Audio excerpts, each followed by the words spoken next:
I've never seen anything like this project in Washington State. So let me tell you why I'm going to be volunteering for the rest of 2022 on the Let's Go Washington project, and why I hope you do as well.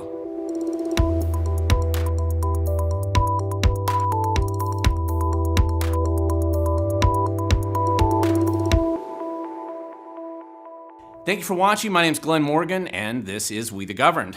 And if you look at this photo over here, I just want to point out this is from recently in Wenatchee at the Washington State Republican Party, kind of a meeting that they had over there. You'll see a lot of people here signing these initiatives right here, which is sponsored by a PAC called Let's Go Washington. I want to talk about this project because we recently did a video where I was interviewing with Representative Jim Walsh, and we had heard about a lot of the details in advance. We kind of discussed this in theory just recently, and I encourage you to go to that video if you want to down below. But actually seeing it in action and participating with the volunteers and the people who are willing to get engaged and involved in this project over this last weekend really has helped inspire me, and I think it's helped inspire a lot of others to become even more engaged. Now, when I talk about that, as you know, many people who have known me for a long time know that I've been involved in a lot of different projects in this state. I volunteer quite often. We the Governed is my main project that I do with articles and videos and things like that. But I also am involved in the Citizens Alliance for Property Rights. I'm their volunteer executive director, have been dealing with property rights issues since I used to work at the Freedom Foundation. So that's over 10 years now, but 11 years at this point in time. I also have more recently been involved in the Washington Voter Research Project, which is just helping organize canvassers to validate some of the voter rolls and just help clean up some of our voter rolls in the state. I'm on the board of the Farm Bureau. I do a lot of other things around the state. I've been on the school board in the past. There's a lot of ways you can spend your time being involved and civically engaged in local government. And this project has kind of, I find, to be one of the more exciting, most significant grassroots projects that I've seen in Washington State, at least in recent history. And I want to tell you more about it as we kind of see this thing unfold. So you can learn a lot more if you go to letsgowashington.com. Again, we'll link to that down below. Essentially what it is it's an effort to put together about 11 different initiatives, citizens initiatives, to the legislature that would be very logical, very rational things that should be done, should have been done a long time ago probably, but things that the legislature can approve if they get a majority of sane people in the House and the Senate, which, like I've said in previous videos, that looks like a distinct possibility for next year, assuming the red wave that's going across the state right now, assuming that actually results in electoral change, which I am going to be doing some future videos on the different election races that around the state. But if they do, these are the types of initiatives you can basically, the people, if we get enough signatures, can basically hand to the legislators in January of next year, and they can sign these, and Governor Inslee cannot veto them. So let's talk about what this project really is, what these initiatives are, with a little bit more specificity. Again, if you want to see any of the details, just go down to their website. They actually post each initiative there, and it's laid out kind of very similar to how I have their front page that you see right there. And I think it's important to look at these initiatives because you have to see which ones they are. Now, on the front page here, you can kind of see it here. This is I-1474, Restore Police Pursuit. Don't let the bad guys get away. This is ridiculous that we even have to talk about it, but this is about allowing the police and having an ability to actually go out and chase bad guys again. Make hard drugs illegal, I-1510. This really has more to do with a recent Supreme Court case decision in Washington State.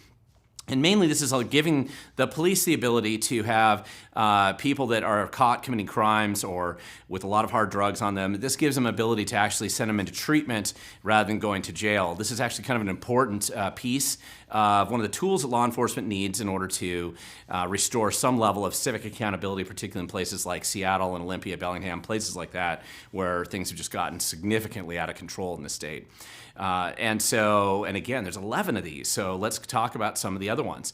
Keep guns from criminals. This is actually what this really does, especially if you're a Second Amendment guy like I am, this basically says that all of these recent pieces of legislation that have been passed in the state, whether that be the billionaires or others who have been trying to take away our Second Amendment rights, this just says that those laws can only be applied to convicted felons and criminals as recently defined in the state statute. So RCW in state law says that this is what a criminal is, and what this initiative says is that they can only apply those laws to criminals, not to law-abiding citizens. citizens, because after all, the theory is that you want to keep guns out of the hands of criminals, not the rest of us who need to defend ourselves.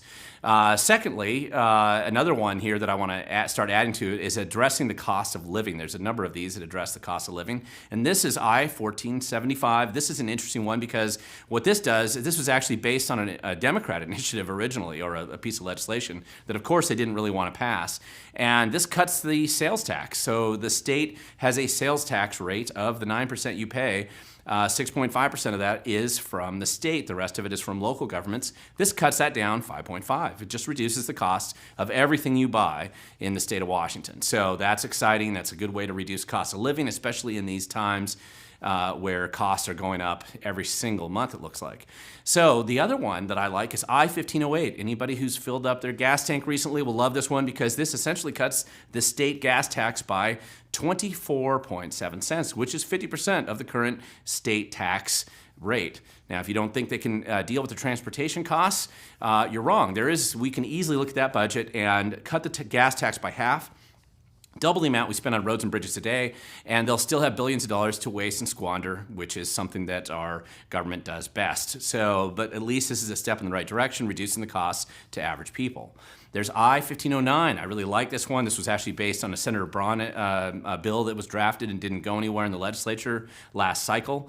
This was a property tax exemption, which means it makes home ownership more affordable by particularly for lower income people, because it reduces the property tax exemption. It creates an exemption for the first $250,000 of value, which means that if especially lower income people or lower valued properties, for the state portion of the property tax, it reduces your tax burden.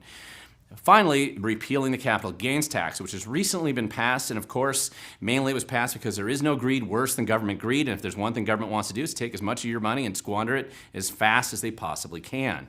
I really like those. Those are reducing cost of living. Then there's a final series of these initiatives that round out the category of initiatives that they're pushing at Let's Go Washington, and that is the I-1480, which is Emergency Powers Review. Many people like this. We've done a lot of videos about Inslee's abuse of the emergency powers. Whole process now, we're in day 850 or something of the endless emergency that Inslee has declared in this state. This puts some constraint on that, makes it 30 days or less, makes it so that it's county by county, so they have to go back and review it, makes judicial review of those emergency situations in that county. It really restrains the abuse that Inslee has imposed on us with this endless emergency. I-1495, this one's for curriculum transparency. After all, why keep our curriculum secret from the parents? This requires school districts to actually post a curriculum up so the parents could actually see it in advance and download it without having to file records requests. I think this is actually a very good initiative. It doesn't solve all the problems, but it does move us in the right direction towards transparency and away from secrecy. I-1502, this is kind of one of those, this is a little more wonkish, but I like this one because it makes Washington State's vote for president actually matter for the first time in 70 years, because it allocates the Electoral College by congressional district, and that's Washington State has 12 Electoral College votes. The winner of the state still gets the top two for the Senate, but for each of the races, each of the congressional districts, they get one Electoral College vote assigned. What this means is that for the first time in modern history, both parties will have to campaign here for president because they'll be able to get Electoral Colleges allocated to them from Washington State, Democrats and Republicans. So it puts us back on the map, makes our vote actually matter for president. And finally, but not least, I-1505. And this is a small step in the right direction for bipartisan review of election results. And this just institutionalizes a simple approach where both parties can pick certain races and certain precincts to audit and double check that those precincts were counted correctly. This is doesn't solve all the problems. Many of you know I've been working on this issue for a long time, but it doesn't solve all the problems, but it introduces just another check and balance in the system, and it creates a process that we can actually formalize so that people understand how it works and will add some level of improvement, I think, in the election integrity process. Now, I know what you're thinking. I know it because this is what the political establishment thinks as well, and that is that this is entirely impossible. I mean, after all, look at this. These packets are out here, and you're going to have to sign one, and you're going to have to get somebody to sign the second page, and they're going to have to sign the third page. They're going to have to sign all 11 if you're going to get all 11 passed. And that's true. That's certainly a barrier to this process. But I'm very excited about this, and I'll tell you why I'm particularly excited about it, because as you probably saw in the previous video where Representative Walsh and I discussed these issues a little bit, some of this wasn't totally ironed out at the time. We're kind of looking from a distance into this PAC and this effort that's going on. But I think with the grassroots support and the unified grassroots support that seems to be there already for this effort around the state, I think that we can make it happen. Now, I'm not really talking about this type of grassroots support, of course. I'm talking about the volunteers. These are the people that make it happen. This isn't going to be hiring a bunch of paid signature gatherers out there in front of Walmart trying to collect these signatures. This is going to be done because a lot of grassroots people in Washington like a lot of these ideas. And if you paid attention to any of the ideas that I just went through there's not very much in the way of special interests that support these types of ideas. These are much more driven from the grassroots up, not from the establishment on down. In fact, some of these things probably bother the establishment. After all, we are reducing some of the billions of dollars that get squandered every day in a state by giving some tax relief to average people in the Washington state. So I think, though, that people who are out there making the difference and collecting the signatures, they're the ones that are going to make it happen. Now, the question is, who's funding this? I always like it when people ask these questions because, as you know, I have spent plenty of time trying to teach people and educate more people in the state on how to use a Public Disclosure Commission website. And I encourage you to go there and look. The primary PAC on these, and it's listed right down here at the bottom, is Let's Go Washington. It's a PAC sponsored by the primary donor is Brian Haywood. It says that right down there. The reason why it has to say that is that if that donor has given more than 80% of the money for the PAC, they have to identify themselves as such right there, and that's where it is. And you'll see it on whatever their marketing material is, and you'll see it on their website as well. So Brian Haywood right now is he's been a relatively well-known donor in the Republican Party side of things for a while. As much as these should be all pretty mainstream ideas here, at least based on any kind of surveys that I've seen, 80%, 70% of the population is generally going to support almost all of these. However, somebody has to get the ball rolling, and one thing that makes it very different when you're trying to run a grassroots operation is if you don't have to spend a lot of your time going out and fundraising all the time. Instead, you can spend your time just going out and collecting signatures and trying to make this thing happen. Because there is some money behind it to get it going initially, that makes a big difference. And so that's who's behind it. There's also another PAC that's been set up, Restore Washington. You'll see them also, I think, doing the same thing. You can also go to the PDC again and find out who's funding them. That is important, and I think you should always pay attention to that. Who's funding them and how are they spending their money? Again, though, this is what I think makes it possible. If you have as many people as I've seen come together all at once and be willing to do something like this, then I think that that's how you make a project that would otherwise seem pretty daunting and pretty difficult. That's how you make it happen. One of the ways, just from a practical standpoint, that I expect to kind of volunteer and help out on this is that you need to organize events to sign this. Sitting down, as you saw from that earlier photo, is just the easier way of going and signing this. It takes about 10 minutes when you time people, 10 to 15 minutes, depending on whether they're slow or fast and how they write out their address here. But 10 minutes, 15 minutes for freedom is not too much time to commit. And if you put on events focused on getting these things signed, I think you'll get a larger number of people coming through and getting them signed. Again, it's a fairly steep lift. You have to get a lot of signatures. They about 325,000 is what's required by the state, 400,000 to be safe, and they have to turn it in by the end of December. So it's about a 5-6 month window here to get all this done. Now, who doesn't like it? Now, this is obvious, and sometimes you're best known for those who really oppose it. And Inslee, of course, is number one, because one of the main reasons why he really doesn't like this is that if we're successful and get all these signatures and turn them in the Secretary of State's office, they're obligated, that lands on the legislature's desk in January, maybe February, depending, there's some administrative timeframes there, and they sign them into law, Inslee can't veto it. And if there's one thing we know, Inslee likes to wield that veto pin, and he really does not like it when we restore freedom or tax dollars back to the people. That's one thing he hates. So he's not going to like any of these ideas, and that's why we're given a hopefully very new looking legislature this next cycle with the opportunity to have some wins. Inslee doesn't like it. Inslee's not alone. The bureaucrats don't like it because certainly some of these cut down on some of their abusive efforts that they've had in the state. A lot of bureaucrats, a lot of bureaucracies have loved this endless emergency, especially the Department of Health and others, where they can just run roughshod over everybody in the state, L&I. Department of Ecology turning the front yard into garbage dumps, as I've documented before. All these agencies aren't going to like it because it does restrain and restrict some of their power and some of their money, which ultimately is the other reason why the special interests who are going to oppose this are mostly going to be the grant grifters and those who basically subsist on taking your cash, your tax dollars, and using that to hurt you more or just at least squander it for their own purposes. So there's some obvious established special interests that are going to oppose this, which is why I think a lot of good people will support it.